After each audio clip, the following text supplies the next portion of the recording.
Really? Really? Webcam? You gonna do this again? Do we have to play this game?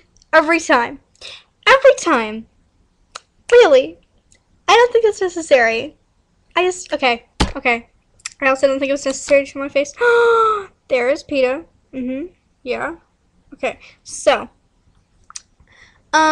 Rosalie, if you're watching this, just want to say, hey, those are my nails. They're so beautiful. I want to read you that fan fiction I wrote because it's so. Wait, whoa, what's it? I swear that said that in Spanish a second ago. Okay, sorry. So I want to read you that thing I wrote that I had the really awkward torture methods and stuff because I want you to see that you are not the only one who does weird things like force feeding hands down throats and stuff. Oh my god. Okay. So I'm gonna have to like cover this up because I'm not technically allowed to show my face on YouTube, although it happens quite a lot.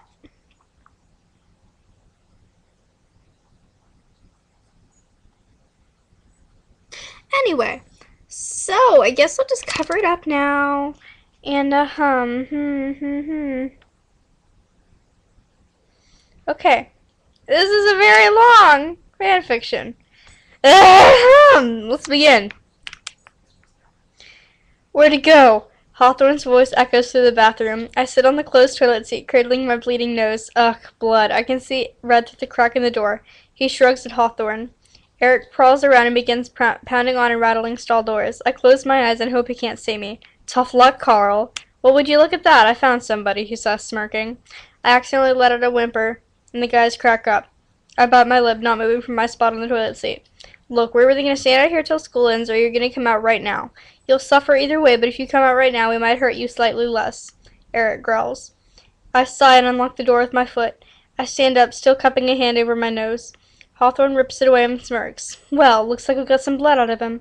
I want to say something smart to him, but instead I just make some pathetic animal noise that I can't even explain. They laugh like the disgusting little hyenas they are.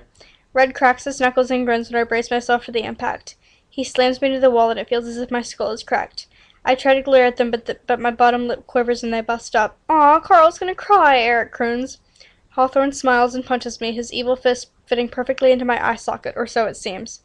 My eye is on fire. They laugh again and push me over to the ground, where they take turns kicking me wherever they can. I close my eyes tightly and pray that it ends soon. Not soon enough. Eric picks me back up and hurls me back at the wall. A miserable noise escapes my lips. They smirk once again, and I crumple to the ground. The guys dash out of the bathroom as the end bell rings. I reach a hand up to the back of my head gingerly, and it comes back soaked in blood. I type a frantic text to Annabeth before blacking out. Okay, so that's not the weird part. I just, feel like reading all of it. When I finally open my eyes, or when it's swollen shut, I can see Annabeth tuning her guitar. I moaned, my head throbbing. Oh, and by the way. Sorry! Oh, by the way, I started saying a pal to people today. I was like, somebody said apple, and I was like, that's not how it's pronounced. It's pronounced a pal. It's a pal. Take that, world. It was funny. So, yeah. Annabeth is, like, totally not Annabeth in this. Like, I don't know. She's like, Wayne. She's, like, more caring and stuff. I don't know. Okay. I moan, my head throbbing. She looks over at me and sighs. I was wondering when you'd wake up, she says, leaning over to look at me. She brushes my bangs out of my eyes and frowns. So you let them do it to you again, she says quietly. I shrug. What else could I do? It's not like I could beat them up. She sighs again. I look at her. Thanks for saving me. If you didn't come, I would most likely bled on in the bathroom floor, I mumble. She nods and gently touches my nose. Is it bad? I croak. She shrugs. It's red, and your eye looks awful. You're gonna have to explain this to your mom. You know that, right? I look down. I can't, I murmur. Well then, what are you gonna do? She asks, her blue eyes weary. Make something up? Playing baseball, got hit with the ball, something like that. She leans back in her chair. And she'll believe you, won't she? Yeah, of course. She shakes her head. So who was it this time? Which bitches do I need to go choke? I sigh. Eric, Hawthorne, and Red, I say, flashing back to my little party in the bathroom. They're evil. She nods. I know. She plucks the first strings to wake me up when September ends. I rest my head back on the pillow as her voice rings throughout my room. Summer has come and passed. The innocent can never last. Wake me up when September ends, she sings. I relax and fall asleep as she squeezes my hand. The next thing I see is my mother standing above me, her long chocolate hair cascading down her shoulders.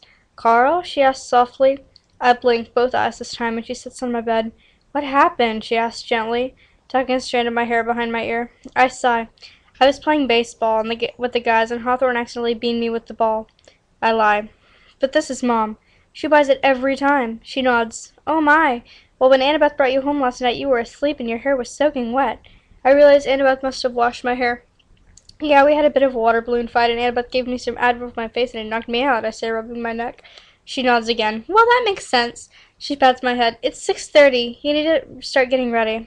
When she's gone, I groan and bury my face in the pillow. I reluctantly roll out of the bed and pull on a Skittles t-shirt. I yank on some skinny jeans and cram some muffins down my throat. I sling my bag over my shoulder and reluctantly step out the door. My phone vibrates in my pocket. I answer it. Hello? Hey, biatch, I better not find you like I did yesterday, Annabeth's voice says into my ear. I sigh. I'll try to avoid that state, I promise, slowly mounting my bike. You know, it's not pleasant to walk in the guy's bathroom and find your cousin bleeding out on the floor. I spent half an hour just cleaning with the bathroom, and don't even get me started on fixing you. I frown. I know, I'm sorry. I can practically hear her eyes rolling. Don't be sorry, it's not your fault. I'm just worried, she mumbles. Then she hangs up. I shove the phone back in my pocket and pedal down the street. When I reach the bike rack, Serene and Jen are already waiting. They flip their matching platinum hair and smirk at me. The only way I can tell them apart is the fact that Jen straightens her hair and Serene curls hers. Other than that, it's impossible to tell the difference between the two of them. Same Valley Girl accent, same tongue piercing, same sea-green eyes, same bitchy attitudes. What? I asked, locking up my bike. They giggle and pin me up against the tree. I know their attack, making me uncomfortable. They press themselves against me and kiss me everywhere they can. I swallow, heat rising in my face. Serene kisses my neck while Jen tickles my cheek with my brunette hair. Baby, she whispers, giggling. They know I'm gay. That's the only reason they love to do this so much. Brett walks up and smiles. How's everyone's favorite gay doing? He asks, his voice cruelly teasing. He picks up my t-shirt. Hey, taste the rainbow. Isn't a rainbow the international symbol for the gays? He asks, his hazel eyes merciless. Jen and Serene laugh hysterically. Taste the rainbow! They chirp in unison. Brett knocks me to the ground, making pain erupt in my head. He smirks and links arms with Jen and Serene. The disgusting trio walks back into school. God, Jen and Serene do not represent females well at all. I sit up, rubbing my head. I stand up and grab my bag from the ground. I walk into school slowly and sit down in my classroom. I ignore the snickers coming from all around the room as I stare at my nails, which are painted black. Yeah, I realize the 7th grade guy who paints his nails is not going to be too popular, but I like them painted. I take out my algebra notes in the study guide from Wednesday night. Looking around the room, I know I'm the only one who did it. Well, bitches, who's the only one who actually finished their assignment during class? I smile as I turn my work in, getting pointed glares from everyone in the room. I sit back down and lean back in my chair, closing my eyes. Then the class/nap period is over, and I reluctantly slide out of my desk and head down to the hall to world history. The rest of the day is basically like this until after school. I bust out of the school. I say like the same words a lot.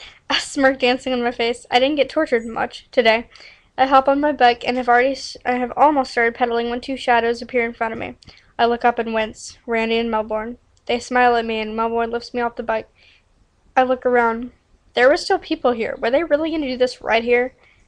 Randy shakes his head as if he read my mind, and then I'm carried down and then I'm being carried somewhere. When the first hit comes, I open my eyes and find we're in an alley. Oh, fun. Melbourne just brought his fist into my cheekbone, and it takes a second for the pain to register. When it does, I yelp and they smirk. Okay, this is the part where the torturing gets very, very odd, and I need to post somewhere. Wait, no! No, she left! Okay. Ragamuffin left. Okay.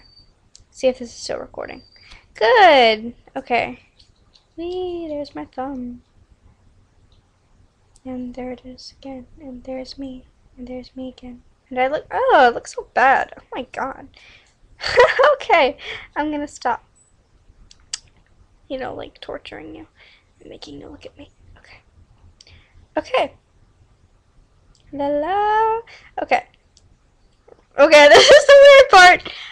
I warn you guys, if you're like severely sensitive to odd forms of torture, I don't recommend watching this anymore. Okay. Randy takes a box of sewing needles from his pocket and began to poke them into my feet, which are now bare. Who stole my shoes? And what the hell are they doing? They have the oddest ways to torture me. At least Hawthorne, Eric, and Red do things classically. Melbourne takes a knife from his belt and promptly begins to shave the skin off my arms. I'm whimpering like a pathetic puppy. They laugh and take something else from their magical Mary Poppins carpet bag. What the lump is that? Randy frisks me and dials Annabeth's number on my phone. He presses speaker. Hello? She says, Carl? Melbourne laughs. Yeah, Carl's here, and we're all having tons of fun, aren't we? A strangled cry of pain darts from my lips as they shake their magical crap on my bleeding arms. I see it now. It's meat tenderizer. Oh my god. I'm sorry. I was like drunk on ice cream or something, and it was like 1 a.m. and I was like, I'm so lonely, and I was like typing, and oh my god. Okay. They proceed to dump their seasonings on me, and soon I'm screaming. Annabeth's voice is filled with terror. Where are you, Carl? She asks. The alley behind the bar. I choke out, tears springing from my eyes. The phone clicks off, and I know she's hung up.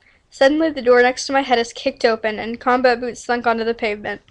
The figure with flowing dark hair holds up a gun. Randy and Melbourne raise an eyebrow. Yes, both of them, in unison. Really creepy, if you ask me. I will shoot, the woman growls. Then I see. It's Annabeth. But she doesn't scare them. They keep going. Then the gun fires. Randy's body sags lifelessly to the ground. Melbourne's eyes widen, and he holds his hands up. Annabeth snarls at him, and he scrambles to his feet. He grabs Randy's body and dashes out of the alley. I'm sobbing, my arms dripping blood on the pavement. Annabeth scoops me up and looks into my eyes, walking out of my death trap. She walks me all the way back to her apartment, tears streaming down my face the whole time. Well, you basically saw all the weird torture parts, but I guess you can keep listening if you want to, because I'm going to keep reading. When she opens the door, she heads straight to the bathroom. Okay.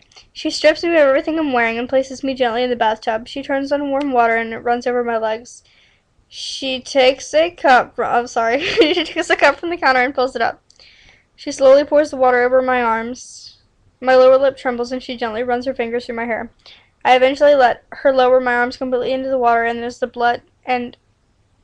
blood stains the water, I say water too much! She squirts some shampoo into her hand and I need a drink of tea. It's Lipton. See? See this? It's Lipton. It's Lipton. Okay.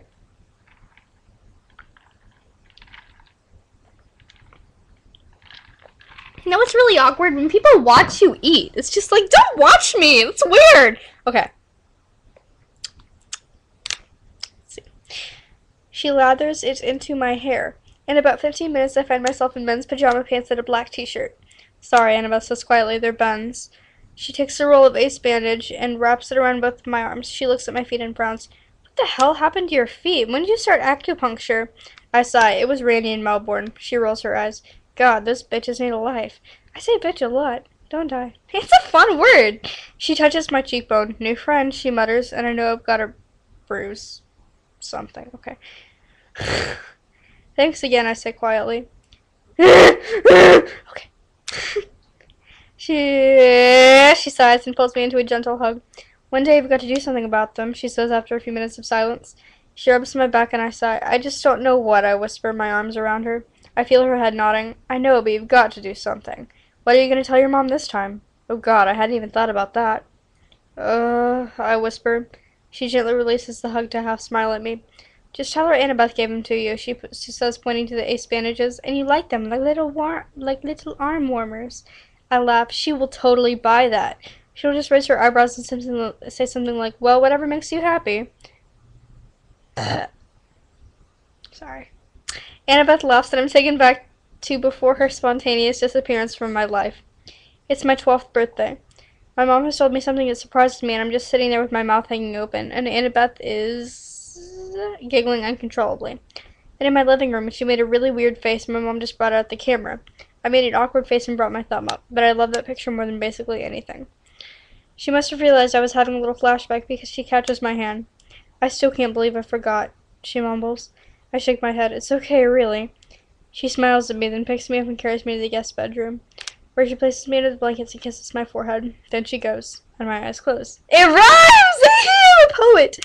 When I wake up, I look around and shake my head to remember where I am. I'm in Annabeth's guest room, and my arms are stinging. I look at them and see my ace bandages. Oh yeah, I forgot for a moment. I basically got massacred last night. Well, perhaps that's not the right word. I was the only one who got tortured. Well, except the fact that Randy got shot. Oh damn, Randy got shot! I wonder if he was even alive. I can't help but relaxing at that thought. One less person to ruin my life, but I feel like a jerk with that mindset. Confusing. I roll out of the bed and open the door. I sniff. Sniff, said the White Witch's sniff. Okay, sorry. Is that waffles I smell? I stumble through the living room and peer into the kitchen. Annabeth pours some batter into a waffle fryer. Howdy, Sleeping Beauty, she says teasingly. I look at the clock. Damn, I mutter. It's 1 p.m. She laughs lightly and hands me a plate of waffles, which might almost drop. I'm guessing meat tenderizer can make your muscles as weak as the meat you're trying to eat. Stubborn meat. She frowns and takes the plate from me, setting it on the table. Thanks, I mumble. She nods and gets some whipped cream from the fridge. No! Somebody's home. What is this conspiracy? Make part 2. Me reading the rest of it. I'm gonna go because I don't want to read this with my dad hearing it all because that's just awkward.